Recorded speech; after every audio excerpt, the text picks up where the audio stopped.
tema con Pablo, queremos trabajar con él, hablar con él. ¿Pero qué querían hacerle?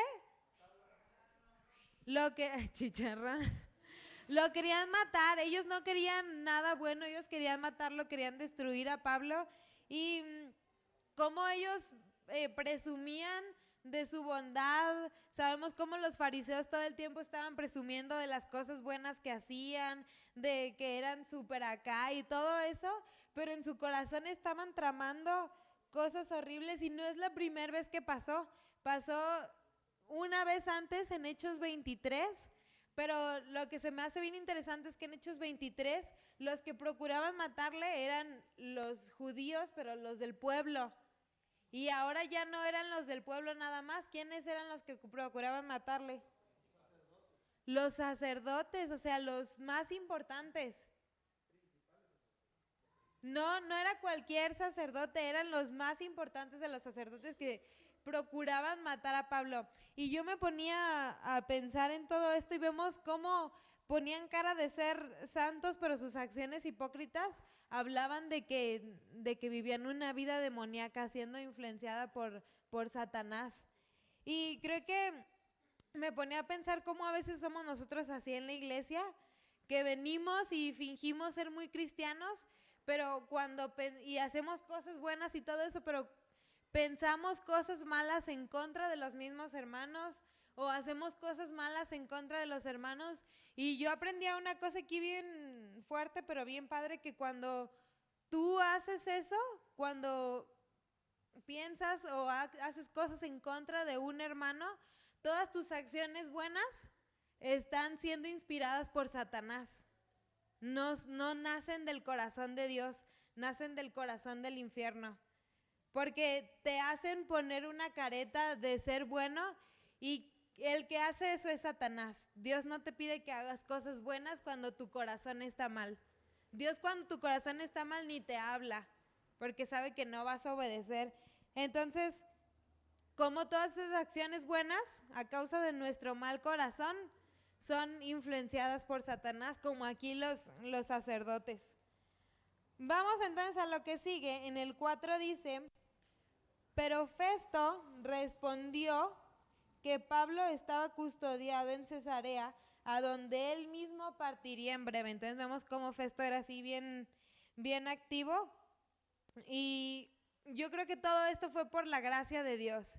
El que no estuviera Pablo en Judea, porque si hubiera estado en Judea hubiera podido ser acusado por estos fariseos, pero estaba en otro lugar donde, como era ciudadano romano, no le podían hacer nada.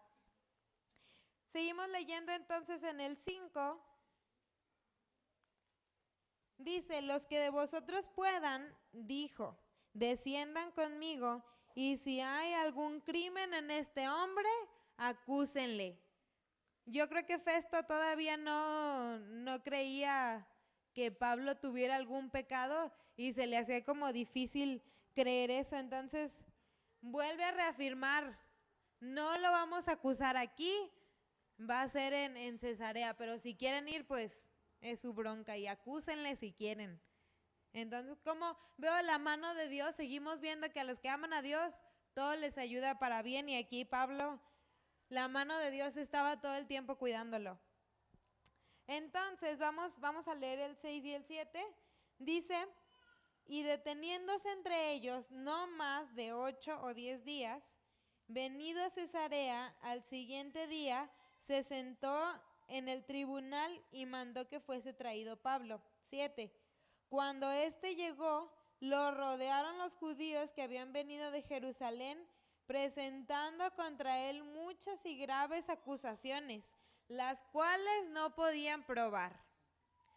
Mira, ellos tercos hasta invirtieron su dinero y su tiempo en llegar desde Judea hasta Cesarea para acusarlo de algo que, ¿qué decía? Que no podían probar. Nomás fue cosas así que se les ocurrieron y hay que acusarlo de esto. Ándale, está chido. Y ya. Pero no podían probar nada de lo que estaban haciendo. Entonces vamos a ver cómo Pablo estaba confiando en Dios, pero también confiaba en su integridad.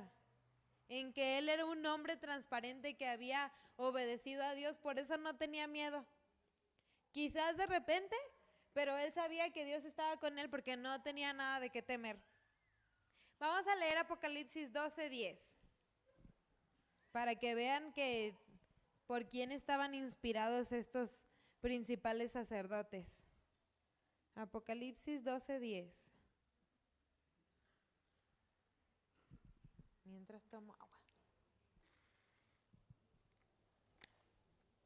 Dice: entonces oí una gran voz del cielo que decía: ahora ha venido la salvación, el poder y el reino de nuestro Dios, y la autoridad de su Cristo, porque ha sido lanzado fuera, ¿el qué? El acusador de nuestros hermanos, el que los acusa delante de nuestro Dios. ¿Cuándo? Pero ¿se dieron cuenta a quién acusa? A los hermanos. Si tú eres primo o visitante o sobrino o lo que quieras, no te va a acusar.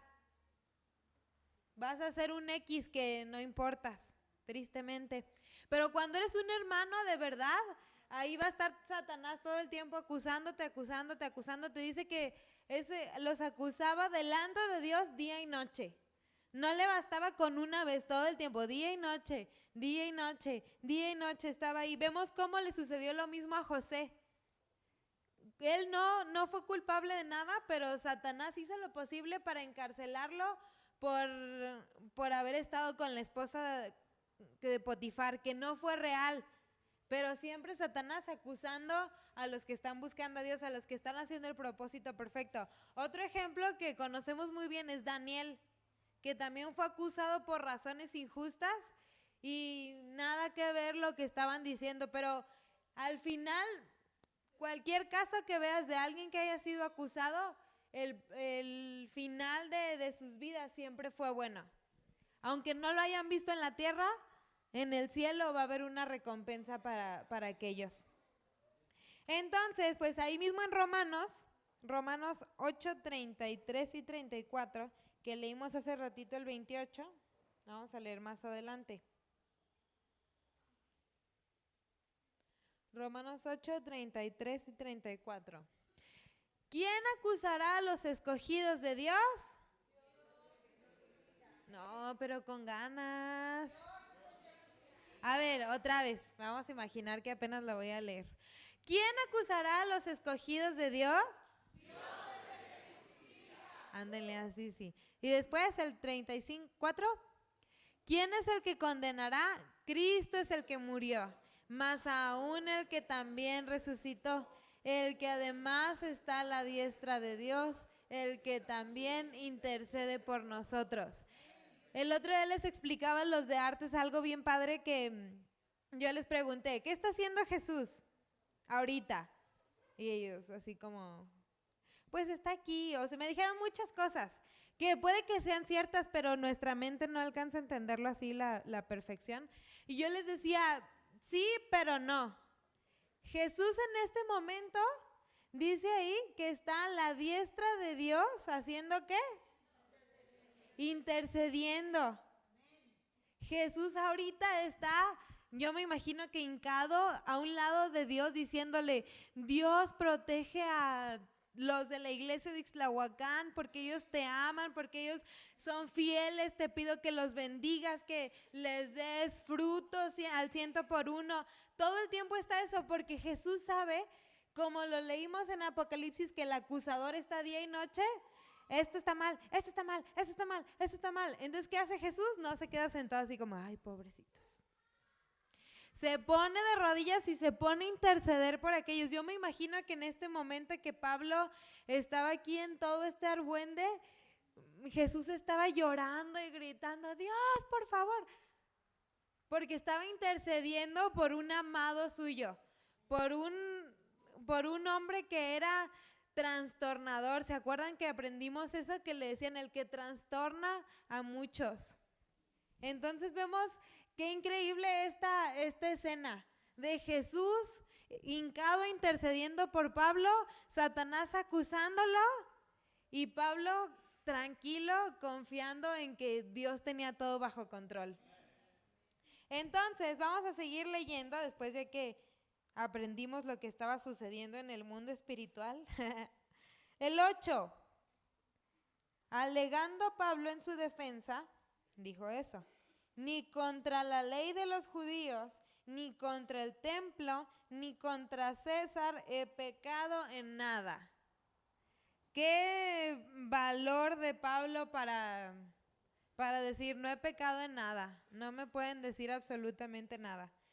Y vamos a seguir leyendo en el 9, dice: pero Festo, queriendo congraciarse con los judíos, respondiendo a Pablo, dijo: ¿quieres subir a Jerusalén y allá ser juzgado de estas cosas delante de mí?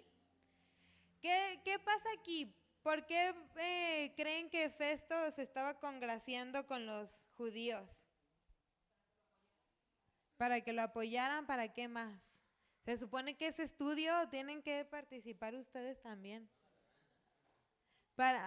Porque sabía que si decía algo más, le iban a agarrar en su contra. ¿Qué más? ¿Cómo creen que estaba Festo ante los judíos? Si querían matar a Pablo, miren, les voy a contar lo que sucedió con Félix.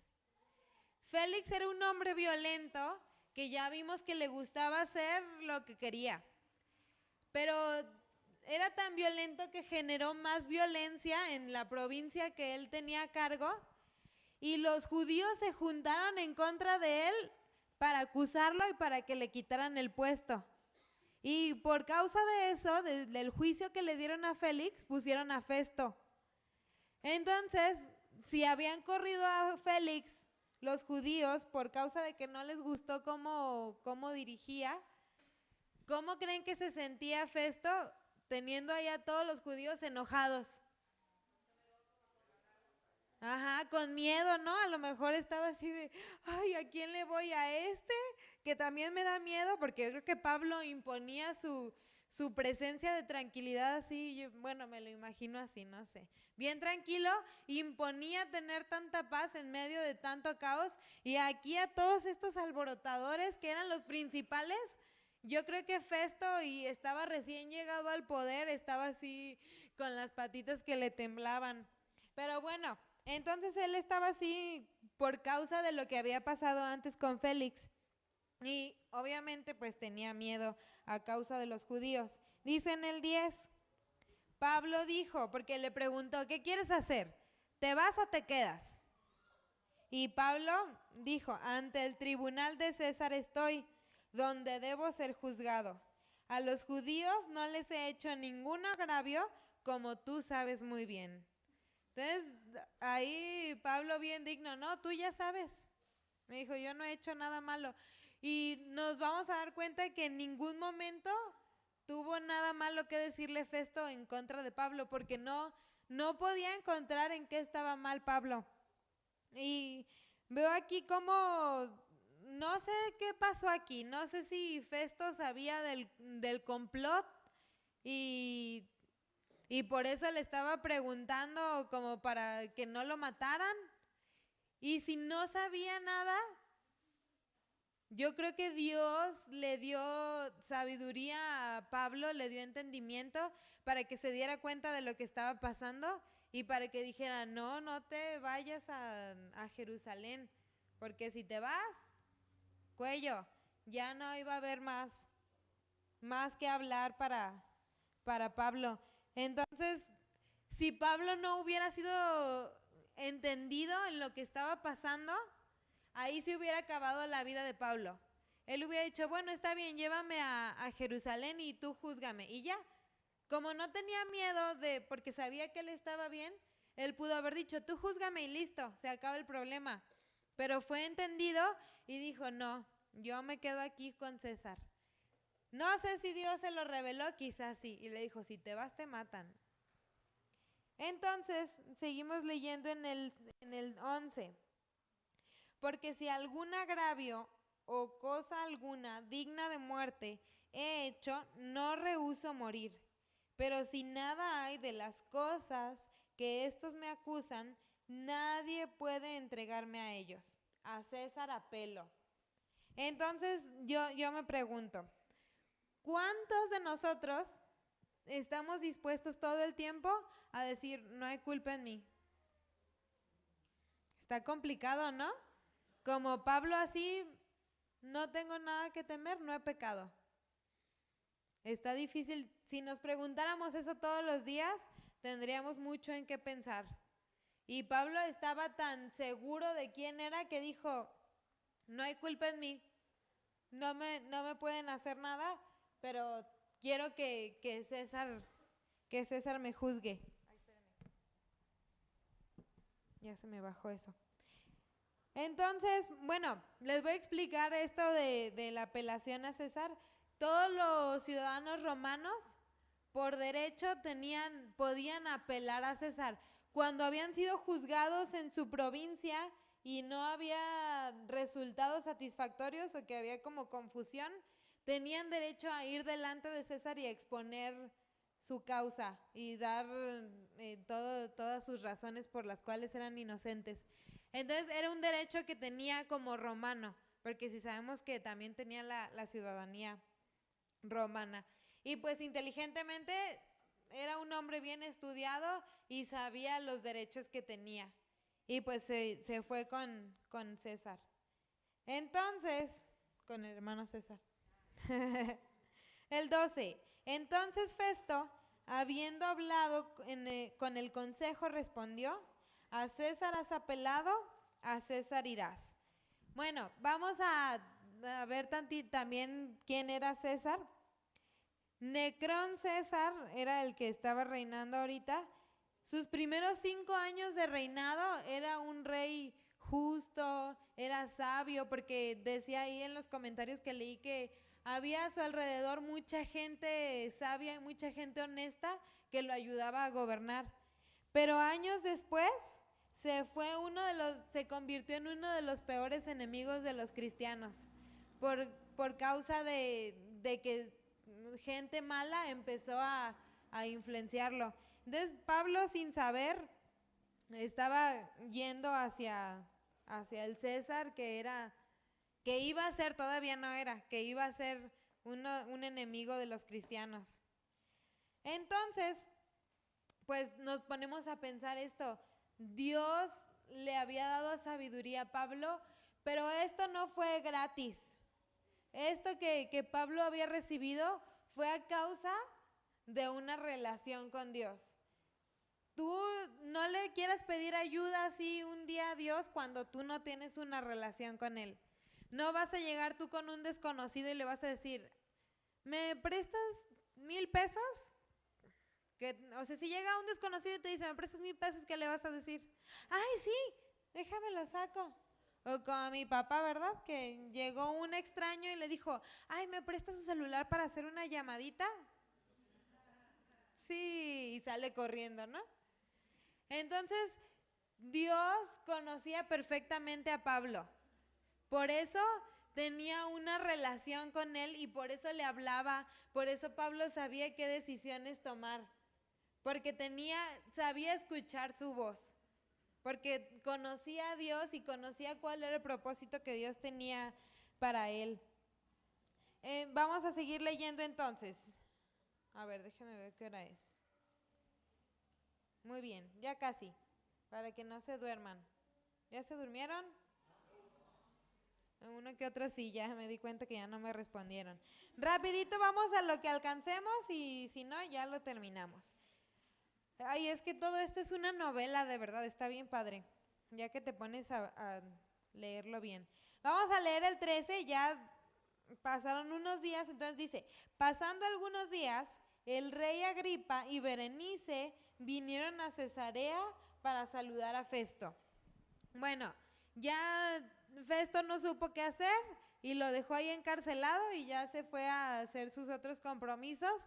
Y durante esos días que habían pasado llegó Agripa y llegó Berenice.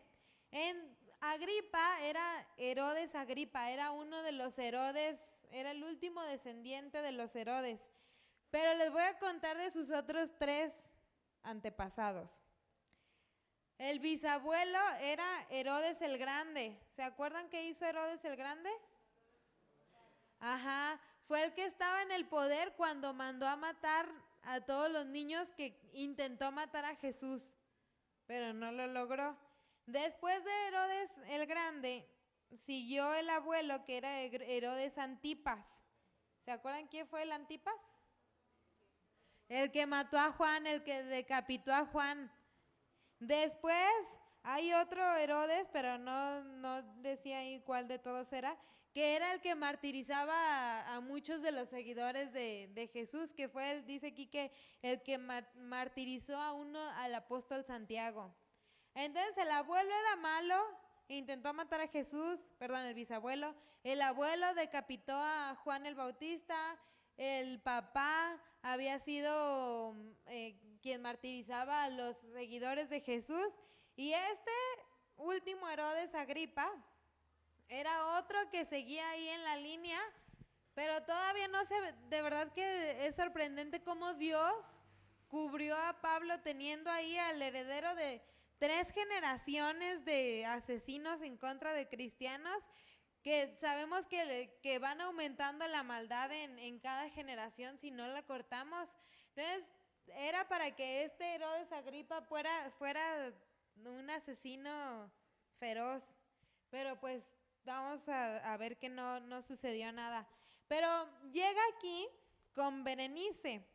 Berenice, ay, es que es una novela, se van a enterar. Berenice era la hermana de, ay, es que está bien difícil el nombre, Drusila. Drusila era la esposa de Félix, el que estaba en el poder antes de Festo. ¿Me entendieron? Pero Drusila y Berenice eran hermanas de Herodes Agripa. Y eran queridos el Herodes y la hermana Berenice. Así que vemos cómo sí había aumentado la maldad, pero en otras áreas. De verdad, ya ven, les dije, hasta se les abrieron los ojos. Pero les voy a contar sobre Berenice.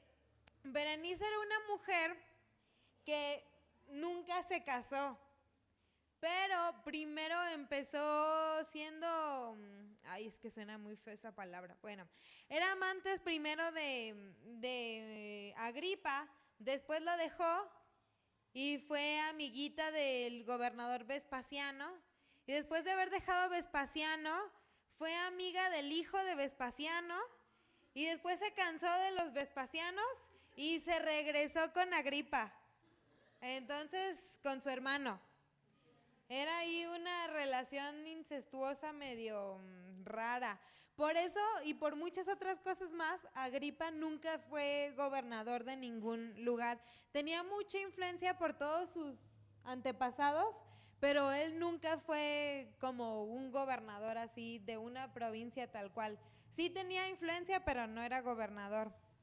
Entonces, me impresiona cómo Pablo estaba rodeado de Berenice, que era una mujer medio loca, de Agripa, que tenía antepasados terribles, de Festo, que era un pagano romano, y de todos los principales sacerdotes que lo único que querían es matarlo. Ajá, estaba en la fosa de los leones. Haz de cuenta la misma historia que Daniel, pero estos leones eran con cuerpo humano. ¿Y qué sucedía, Pablo? Yo no tengo culpa, no tengo nada que temer. Eso es como para desmayarse. Y me impresiona esto porque yo creo que muchas veces nosotros le echamos la culpa a nuestro alrededor. Ay, es que en la escuela son bien malos, yo por eso soy así. Ay, es que mi papá era no sé cómo, yo por eso soy así. Es que a mí me trataron mal cuando era chiquito, por eso soy así. Le echamos la culpa a todas las circunstancias que hay a nuestro alrededor para comportarnos de tal manera, pero no nos damos cuenta que la culpa no está en las circunstancias, no está en la gente de alrededor, que la culpa está en la falta de convicción que hay en nuestro corazón. Que no nos hemos arrepentido, por eso podemos ser influenciados tan rápido por la gente. Pero Pablo Él siempre se mantuvo bien firme. Entonces, vamos a seguir con la novela. En el 14 dice, a ver, espérenme. Y como estuvieron allí muchos días, Festo expuso al rey la causa de Pablo, diciendo: un hombre ha sido dejado preso por Félix. Voy a leer hasta el 18. Respecto al cual fui a Jerusalén, se me presentaron los principales sacerdotes y los ancianos de los judíos, pidiendo condenación contra él. A estos respondí: no es costumbre de los romanos entregar a alguno a la muerte antes de que el acusado tenga delante a sus acusadores y pueda defenderse de la acusación. Así que habiendo venido ellos juntos acá, sin ninguna dilación, al día siguiente, sentado en el tribunal, mandé a traer al hombre. Y estando presentes los acusadores, ningún cargo presentaron de los que yo sospechaba. Entonces vemos cómo después de tanto tiempo de estar Festo con Pablo, se dio cuenta del hombre tan honrado que él era y dijo: lo acusan de un montón de cosas, pero yo ya sabía que nada de lo que lo estaban acusando era verdad. Yo me di cuenta desde un principio que él era un hombre honesto. Y estaba tan confundido que tuvo que pedir ayuda de Agripa para saber qué hacer, porque no sabía, no tenía ni idea de cómo procesar esto. Entonces, vamos a leer ya para terminar, el 19, porque me encanta. Dice: sino que tenía contra él ciertas cuestiones acerca de su religión y de un cierto Jesús ya muerto, el que Pablo, ¿qué dice?